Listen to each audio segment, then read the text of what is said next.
Hello everyone and welcome back to another video. Today I'm going to be ranking every single one of Godzilla's monsters.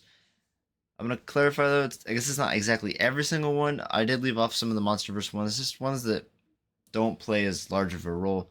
If they have only appeared like once and they were just very minor roles, then they won't be included in this list. But other than that, every single other monster will be included. So let's get straight into it. So in the 45th spot, and dead last, we have Manila, the only monster that I find myself absolutely disliking.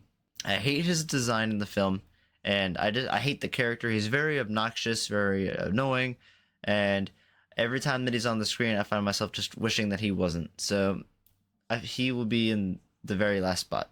Next, in the 44th spot, will be the giant octopus. I really don't have a problem with this monster, just there's no substance to him. He's just very boring. He's there for, a few minutes, and he doesn't really do much other than fight Kong. So he doesn't serve much of a purpose, and that's why he is so low on the list.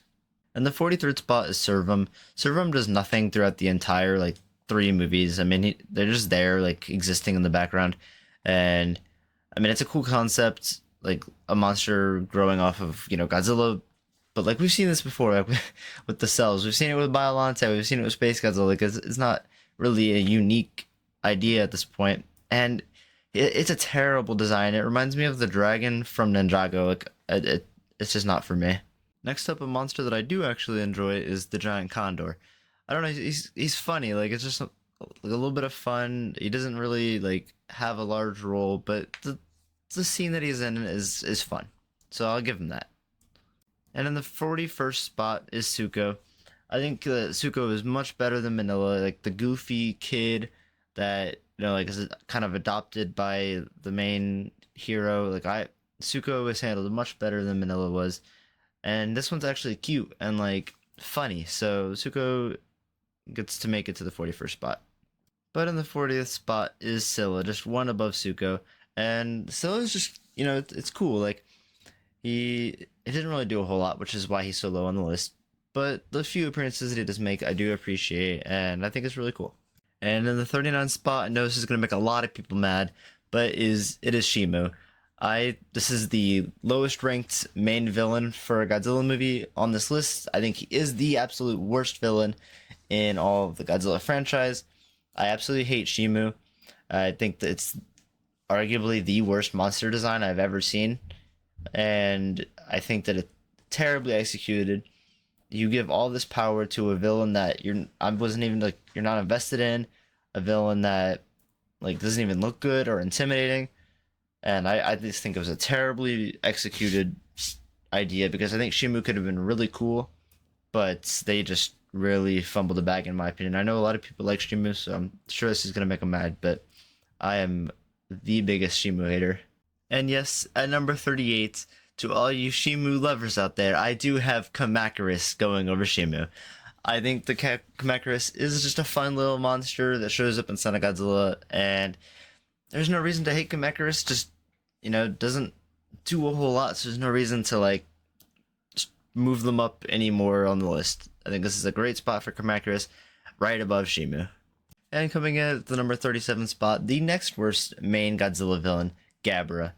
I mean, I think everybody has Gabra pretty low on their list. I think that Gabra has a unique design. I think Gabra is a funny monster, but as a main villain, he just doesn't work. If he showed up and like kind of how like Kamacuras does or Giant Condor, I think he'd be higher up on the list.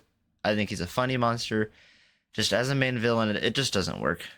And following Gabra is Megaguirus, another very just obnoxious villain, an awful roar, a cool design, but the roar and just how annoying Megaguirus is as a monster, plus the very obvious strings that we see in the movie, all of that combined together to just make me dislike Megaguirus a lot.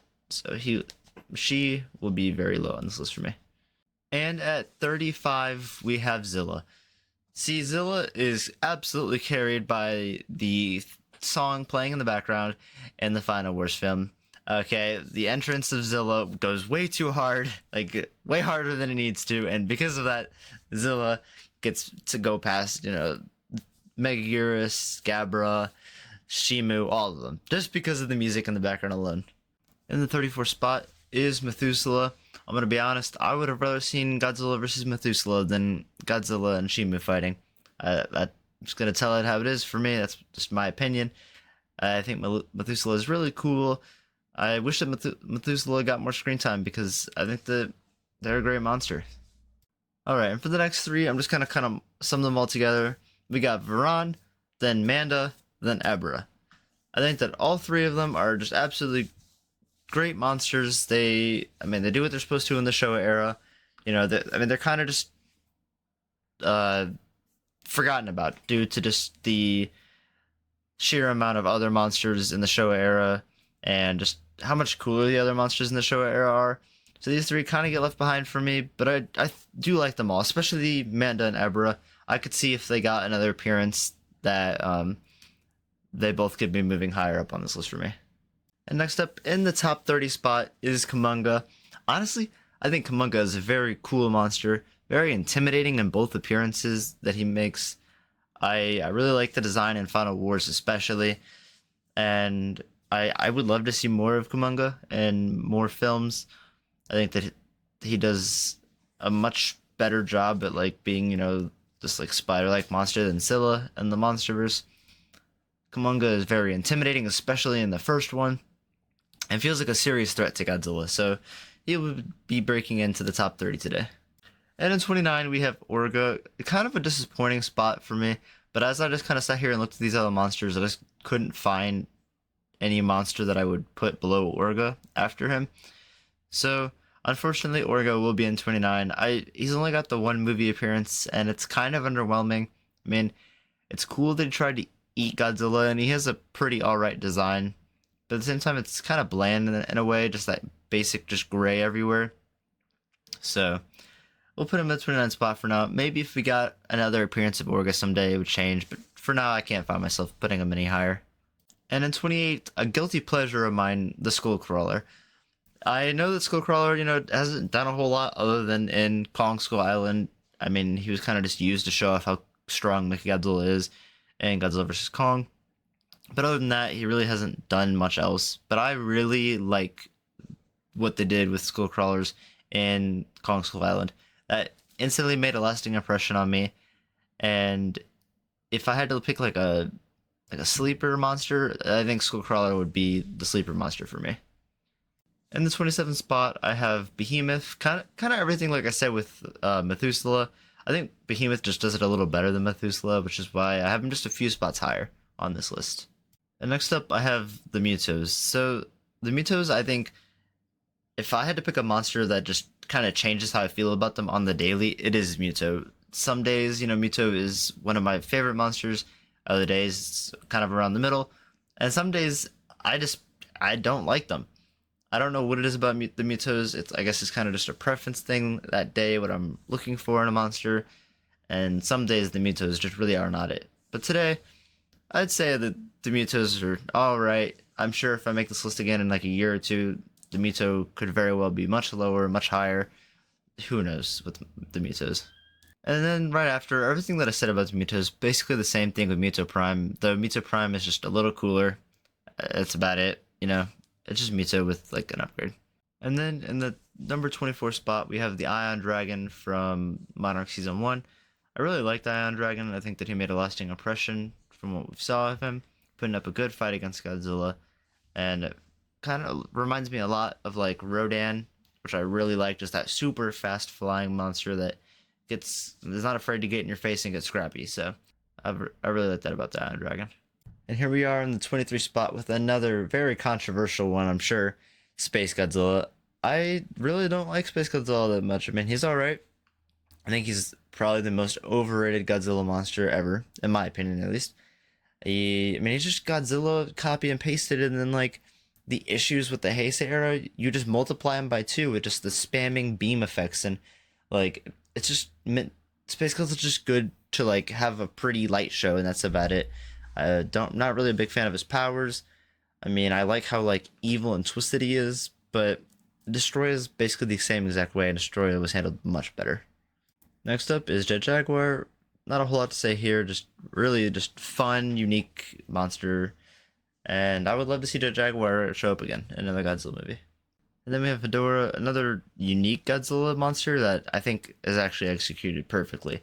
You know, some previous monsters on this list have been unique, but they just didn't work. Whereas Hedorah, I think, is just perfect for what it is. And I really like Hedorah, and I'm really hoping that he shows up again. And in the 20 spot, we have Baragon. I think from here on, from the last 20, these are all monsters that I just really like, monsters that I would gladly, like, have multiple collectibles of, and I usually watch their movies just so I can see these monsters because they're just some of my absolute favorites. But back to Baragon. Baragon's just so cute and adorable, and his appearance alone in GMK earns him this top 20 spot. In the 19th and 18th spot, I kind of just grouped them together, Mogira and Mecha King Ghidorah. They're both very cool monster ideas, and I really like just the unique way that Heisei went about, like, kind of taking previous monsters and just recreating them into something very different. And I think that they did a great job with both Megira and Mecha King Ghidorah. And in the next two spots, once again, kind of just grouping them together, I got Gorosaurus and Godzilla Jr. They both are, in my opinion, just like fan favorites, very cute, and you kind of you're rooting for them. They they both have a way of just kind of getting into your heart. And Destroy All Monsters, Gorosaurus stole the show, and in Godzilla vs. Destroya, I mean, Godzilla Jr. put up an incredible fight against Destroya, and I, after watching both movies, I just always found myself just being so impressed by both of their performances. And now in the top 15, we have Biollante, one of my favorite monsters from the Heisei era, and just really just one of the most unique monster designs I've ever seen. I'm really hoping that we can see Biollante again. I mean, if not, then that's fine. Like, the one appearance that we got of Biollante was truly something special. But I think it'd be so cool to see Biollante recreated with modern effects. And at number 14, I have Scar King, which, in my opinion, was the savior of Godzilla x Kong, a movie that I really don't like all that much. I think it was just an absolute mess of just a plot, and there was just too much happening. I don't like the Mothra subplot going on, and I don't really like what Godzilla was doing either in this movie. So Scar King really steals the show for me, and he does a great job as a villain for the Monsterverse. And I wish they wouldn't have killed him off, because there's no reason that Scar King couldn't have showed up again. And in the number 13 spot, now we're really getting to monsters that I just really, really like. So just some of my favorite all-time monsters. And we have Titanosaurus. Titanosaurus was the highlight of Terror of Mechagodzilla. I think that at this point, like, each monster on this list, they're kind of just like the highlight of their respective movies. And that Titanosaurus does it just so well. I love how strong Titanosaurus is, such a good fight that he puts up against Godzilla. And I find myself going back to watch Terror of Mechagodzilla solely just to see Titanosaurus. And what I said about Titanosaurus, I can say the exact same thing about King Caesar here. Just the absolute highlight of his movie. Obviously, Mechagodzilla was too as well. I think that both King Caesar and Mechagodzilla were done so well in Godzilla vs. Mechagodzilla. And I just love this like plot with King Caesar and the statue, and I think King Caesar's abilities are so cool, and I would love to see King Caesar show up again in another movie. And in the 11th spot, I have Mothra, probably a little shocking to you all, not even cracking that top 10. I do like Mothra a lot. I mean, I'm a big fan. It's not necessarily bad that she's not in the top 10. Just, I don't know. I'm not a big fan of just the always morally right monsters. I like to see, a villain or somebody that kind of teeters in between. And Mothra is very much just like, oh, like peace and love. And like everything has to be right. And it kind of reminds me of like Daniel LaRusso if you watch Cobra Kai. I just don't like it. It's not for me. However, I do very much respect Mothra, and Mothra is a very strong like monster, and has done so much for the Godzilla franchise. And I also love Mothra Leo in the Rebirth series, which really pushes Mothra up in the rankings for me. And surprisingly to me, in the top 10, we have Kong. Kong originally, I mean, years ago, would have been probably a bottom 10, 15 monster for me. I really didn't like Kong. I had no collectibles of Kong. I had pretty much zero interest in Kong, if I'm being honest. I liked the 2005 King Kong movie, and that was about it. I'm going to be honest with you all. And then I saw Kong Skull Island, and that made me a fan. I really do like Kong now after Kong Skull Island, and I really liked him in both Godzilla vs. Kong and Godzilla X Kong. I think that while the movie quality hasn't been exactly what I want it to be, I do really like the treatment of Kong, and I'm more interested in Kong now than ever. And in the number 9 spot, yes, I have Megalon. I am a huge Megalon fan.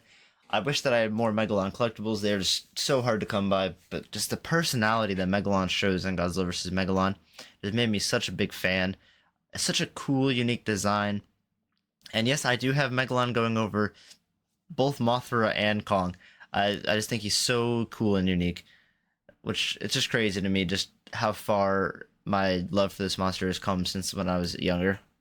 A monster that I've always loved, though, is Gigan. Gigan, while has never really been like a top 5 monster for me, has always stayed consistently in the top 10.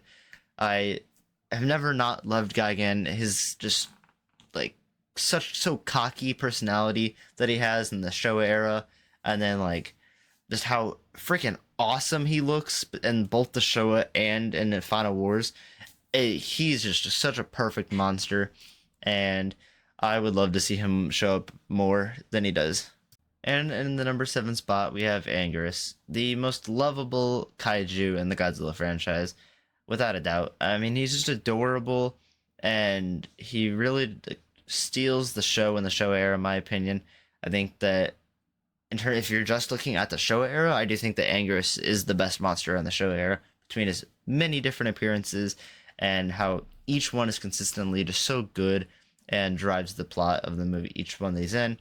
And then even Final Wars, it's not my favorite design, but I do really like this how strong he is, at least, well, not in terms of Godzilla, but the uniqueness of his moveset, I would say, is pretty strong. And so that brings him up to the top 7. And in the number 6 spot, a personal favorite of mine, Monster X. I don't really see Monster X very high up on most people's lists. I mean, I usually around 15, like around that area. But for me, no, it's very much are close to top 5. I mean, I could see Monster X switching out with, I mean, maybe even my number 5 spot. Actually, no, I take that back. Don't listen to me. But I think Monster X is one of the coolest monsters I've ever seen. It definitely has the best hand-to-hand combat of any monster other than Godzilla himself. And I really hope that they continue to use Monster X other than just in Final Wars, because it's such a cool and unique idea. And we have made it in the top 5. My number 5 spots. I have King Ghidorah. Yes, I do have quite a few monsters actually going over Ghidorah here. When I was younger, Ghidorah was my favorite monster, but after, watching, falling in absolute love with the Heisei era, just growing up, I have realized that, Ghidorah is still always going to be a top 5 monster for me, but he is no longer in the number 1 spot. And I mean, it's been quite a few years since he's been in the number 1 spot, but he's always kind of been like a consistent top 3. I think this is probably the lowest I've ever had Ghidorah on my list, but still a top 5, like nothing to be ashamed of. I absolutely love Ghidorah and the many, many appearances he's had. I don't think there's a single bad Ghidorah. I absolutely love them all. However, I do not think Ghidorah is the best Godzilla arch-nemesis, because the best Godzilla arch-nemesis by far is Mechagodzilla. No monster is better at fighting Godzilla than Mechagodzilla himself. Every time Godzilla and Mechagodzilla fight, it's an instant classic. Like every single one of the movies that Mechagodzilla is in are like just always some of my favorite movies, except for Godzilla vs. Kong. But the highlight of that movie for me is Mechagodzilla. I absolutely love every appearance of Mechagodzilla. Even, the MonsterVerse one, which I know some people don't like. And although, except for the anime one, we're not going to talk about that one. We just forget that, the Battle for the City of Earth, or whatever it's called, even exists. And yes, in the top 3 spot, I have Batra. I know I'm probably having tomatoes thrown at me across your screens right now. Listen, Batra is a absolute darling to me. Like the greatest thing, other than the next monster that you're going to see to come out of the Heisei era. I hope that Batra, is used in many movies to come. I think that Batra is the perfect villain for Mothra and a perfect villain for Godzilla at the same time. I absolutely adore Batra. Batra Larva specifically is just such a tanky, like strong monster, and I love his like purple beam effects, which are so like unique and pretty. And he's just such a menacing monster, which I really like about Batra. So he will be in the number 3 spot, and I know I'm probably catching some hate from y'all because I know a lot of people will put Batra in like their low 10, like then like their worst top 10, which is just crazy to me. And in the number 2 spot, in my opinion, the absolute best Godzilla villain. Not Arch Nemesis, that's like Ghidorah or Mechagodzilla, but the absolute just best villain that Godzilla can face is Destroya. Destroya feels like the Thanos of the Godzilla universe. Like he's the final boss. He is the final boss. Mama Rhodes, look at you now. Like he can come up there, he can snap his fingers, he can have John Cena turn and heel if you all watched Elimination Chamber. Destroya is like the absolute full package, what you want to see in a main villain. I mean, he's intimidating, he's crazy powerful, and it took Godzilla, getting this major upgrade to have any chance of defeating him, and that's why Destroya is in the number 2 spot. And in the number 1 spot, the only monster that can, to me, even compete with Godzilla in terms of my favorite monster is Rodan. I'm gonna be honest, some days I find myself liking Rodan more than Godzilla himself. Rodan has, in my opinion, the best solo kaiju movie of all time. I think it is. I mean, this probably sounds crazy to some of you, but I think it's better than the original 54. I think it's better than Shin. I think it's better than 84. I think it's better than the original Gamera. It is the best solo kaiju movie ever. And I will die on that hill. It's so emotional watching the two Rodans die because they'd rather just die in the volcano than be apart from each other. And that's beautiful to me. And Rodan has never had a bad design. Rodan always is so strong and powerful, even matching up to Godzilla in the Showa era, and even a little bit in the Heisei era. Later years he's kind of fallen off in terms of strength. Final Wars, he's not all that strong. Monsterverse, he's strong, but like he's not gonna be putting up a fight against Godzilla. So Rodan will always be, going forward, probably for the rest of my life, my favorite monster. He's been my favorite monster for years now, ever since Ghidorah and him switched places, basically. And yeah, Rodan is just incredible. So that is my ranking of all the Godzilla monsters. I know there were a few left out. All the other monsters that I left out are mostly just because I don't know a whole lot about them. Like I haven't seen enough of them to really fairly rank them. So yes, this was my ranking of all of them. I hope you all enjoyed. Just remember, like, this is my personal preference. I'm sure you all won't agree with everything that I had to say. I know there's quite a few monsters on here that you all are probably going to be, like, wanting to send me hateful comments in the comment section down below. Let me know what you thought. Let me know how you would rank the monsters, ones that you agree with, disagree with. Just be respectful in the comments, please. So, yeah. If you enjoyed, help me out. Please leave a like, subscribe. It helps the channel out so much. And I will see you all in the next one.